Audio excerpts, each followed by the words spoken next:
I don't want a woman with a big belly like that. You'll have to take care of the baby all by yourself while I'm stuck with this big belly being pregnant for 9 months. He looked at me with disgust, and a mean smile appeared on his face. I knew this would happen someday, and even though I saw it coming, I went to my room right away. When I came back, I had papers in my hand. Okay, here are the divorce papers. I handed them to Anton. He looked shocked and shouted, "What's going on? Why are you doing this all of a sudden?" "Well, you suggested it first. Hurry up and sign it. I'll hand it in tomorrow," I dared him. His face went red quickly as my words hit him hard. "Just watch. You'll regret treating me badly and looking down on me," I declared. "My name's Helen. I'm 26 and a housewife. 2 years ago, I worked at a mobile company. That's where I met Anton Cade, my boss, when I was 24. We fell in love fast and got married. Anton, 3 years older, was really supportive, especially when I was new and clueless at work. I couldn't thank him enough for teaching me everything. As we worked together, we became friends and started going out for dinner often. When he asked me out, I was thrilled, especially because I'd never dated anyone before. It's a bit embarrassing, but I was always more into cartoon characters than real guys. But with everyone around me getting married, I started feeling the pressure. When I fell for Anton, I promised myself he'd be my first and only love. So when we started dating and got married a year later, I was so happy. Anton was handsome and popular with the ladies at work. I was proud to be his wife, and people congratulated us, saying they were happy for us. But little did I know what was coming. The day after we got married, I told my coworkers, "I'm married now, so I'm quitting my job." Just when we were excitedly beginning our married life, Anton dropped a bombshell, saying, "I've always wanted my wife to focus on the home. Don't worry, I can take care of us financially." "But this is so sudden. You never mentioned this before," I responded. Anton had never brought up me quitting my job before we got married. "I got this job through my dad's connection, so leaving without notice wouldn't be right." I wanted to explain, but Anton's eyes silently warned me not to bring it up. So I stayed quiet. I couldn't hold it back any longer. "I know I should have told you, but it's decided. Starting tomorrow, you're not going to work," Anton declared. What a shock. Anton's announcement about me staying home starting tomorrow hit me so suddenly I felt dizzy. But Anton was firm in his decision. I couldn't argue with him, considering he used to be my boss. Even though I had to leave my job abruptly, I was determined to make our marriage succeed. Since Anton chose me and entrusted me with running the household, I wanted to live up to his expectations. I didn't want to seem like a bad wife. I put all my effort into the housework, cooking meals, especially Anton's favorites, and setting the table with as much food as possible. Even though Anton ate without saying whether he liked it or not, I secretly hoped for a word of appreciation. After quitting my job and losing my identity, I craved that acknowledgement. "Anton, I have an important meeting tomorrow. Is my jacket clean?" I asked. "Yes, it's ready," Anton replied. He sometimes showed a traditional, controlling side. Despite this, I reminded myself how lucky I was to have married him and tried to meet his expectations. With no income of my own, living with Anton was my only option for a normal life. Although our relationship often felt more like employer and maid than husband and wife, things were mostly smooth. But one day, I fell ill and couldn't get out of bed. Feeling weak, I thought, I'll catch up on chores tomorrow. Anton stormed into the bedroom and snapped, "What are you doing? Get up and make some food." He kicked the blanket off me. "I'm sorry, I'm not feeling well today. Can you manage something for yourself?" I pleaded, hoping for sympathy. Instead of understanding, Anton scowled and said, "You don't even work, and you're lying down because you're a little sick. Pathetic. Get up." He kicked me again, and I got up stunned. I couldn't believe he would demand chores from his sick wife. I'd never seen this side of him before we got married. Maybe I missed it, but it was too much. I did my chores, tears streaming down my face. After days of feeling unwell, I realized I'd missed my period. Rushing to the drugstore, I bought a pregnancy test. When it turned out positive, tears of joy streamed down my face. I couldn't wait to tell Anton when he got home from work. But when he finally returned well past midnight, reeking of alcohol and stumbling, my excitement waned. It was surprising how much he'd drunk, especially without warning me when I had dinner prepared. Despite my eagerness to share the news, I hesitated seeing him in such a state. "I haven't been to the doctor yet, so it's not confirmed," I started, hoping to share our happiness. But Anton's reaction was unexpected. His face darkened as he muttered, "A child? What have you done?" It was a side of Anton I'd never seen before, his tone unlike anything I'd heard from him. "What? I don't want a kid. This is the worst. If you're having it, raise it yourself." His harsh words hit me like a slap, and he stormed off to the bathroom, tossing his clothes aside. It was unreal. I couldn't understand why he'd say such hurtful things about our baby instead of being happy. The joy I felt moments ago vanished, replaced by deep sadness. How could he say that? He'd never mentioned not wanting kids before. We hadn't even talked about birth control, so I naturally assumed we both wanted children. Hearing him call having a child the worst was beyond belief. As I hung up Anton's jacket and went to take his shirt to the laundry, something caught my eye. "What's this?" A piece of paper peeked out of the dress shirt pocket, clearly a receipt by its texture. At first, I thought it was just from tonight's outing, ready to toss it away. But then I saw the name of the establishment. "Is this from a motel?" My hand shook as I held the receipt, confirming my suspicion.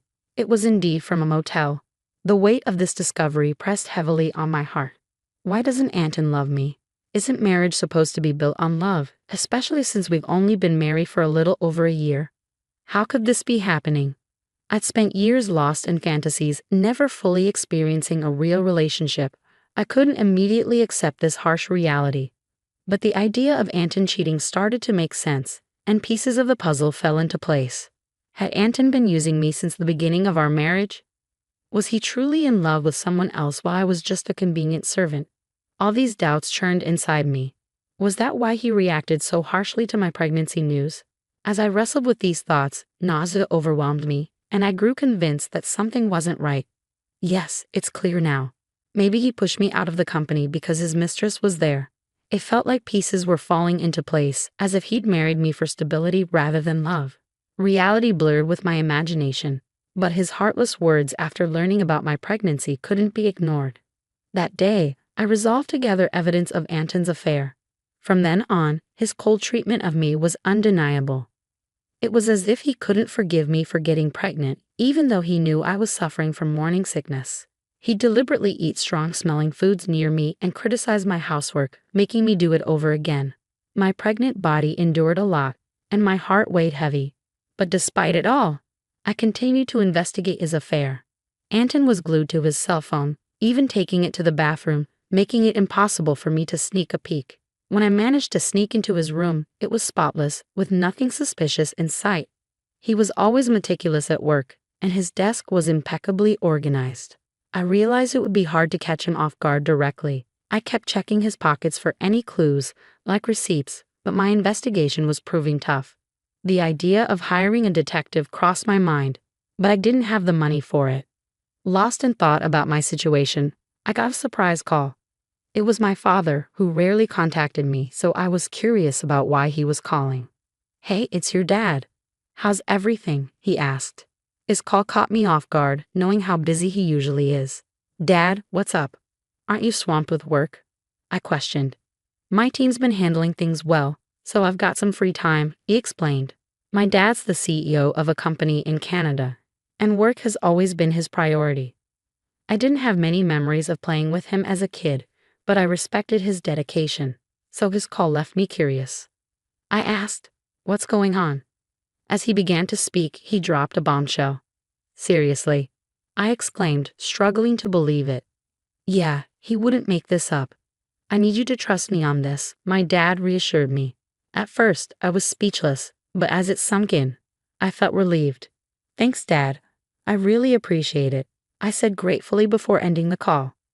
After all my dating, I was starting to see results, and it felt like a small victory. But with each new piece of information came a surge of anger and frustration over the ongoing tension with Anton.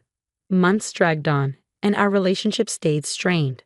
Then, something happened that turned our world upside down. At 9 months pregnant, I treaded carefully around Anton, always on edge.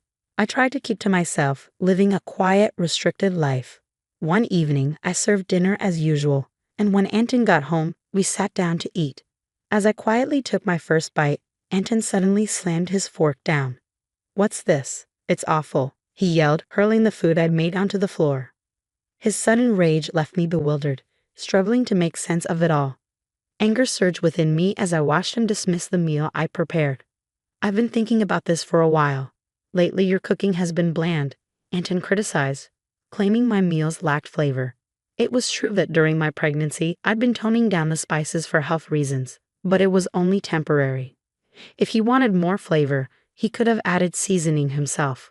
Why did he have to react like this? Before I could respond, Anton delivered another blow with his hurtful words.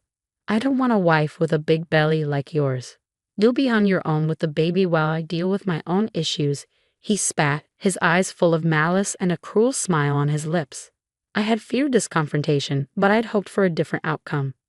Without a word, I stormed off to my room, retrieved a document, and returned to confront Anton. Here are the divorce papers, I declared, thrusting the documents in front of him. Anton's face twisted in shock. What on earth? Why now? He stuttered. Your idea.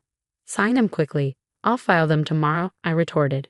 Truthfully, I'd been considering divorce since I suspected Anton's infidelity. But with a baby on the way, I hesitated, unsure if I could manage alone. Now, though, I had a plan. My resolve seemed to provoke Anton's, his face boiling with anger. You'll regret this.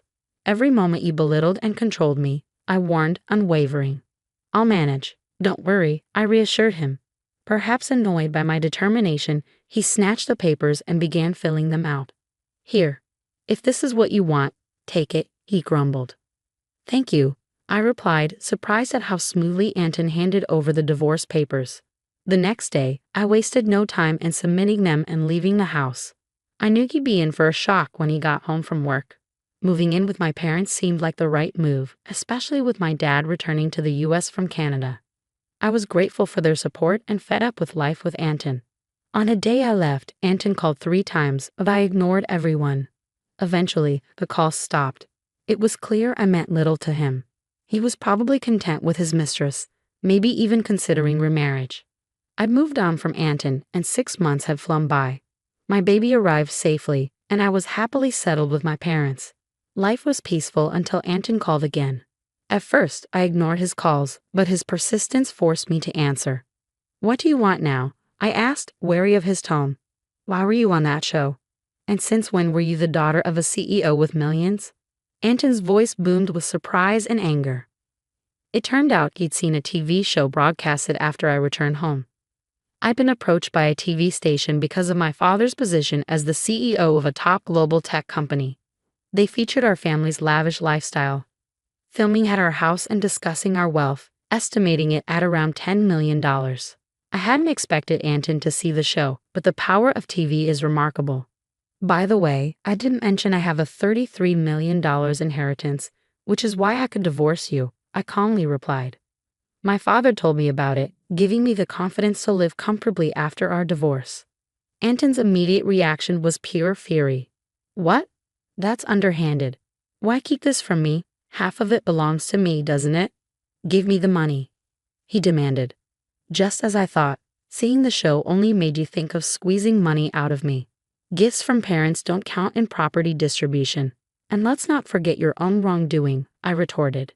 I'm tired of your anger, Anton. You made the call. You should know better. You can't blame me for your actions. You cheated, didn't you? And with someone from your company, a junior, right? You started before we even got married. I revealed, shocking Anton with the information I got from my father. Finally, I had the upper hand. Did you think I wouldn't find out? My father has connections in your company. One of them spilled the beans about your affair. I never brought it up, but I will be asking for child support, I declared. Anton, still in denial, protested. Stop joking. Why should I pay? It's your fault for getting pregnant and slacking off with the housework. Hearing Anton blame you without owning up to his own mistakes was unbelievable.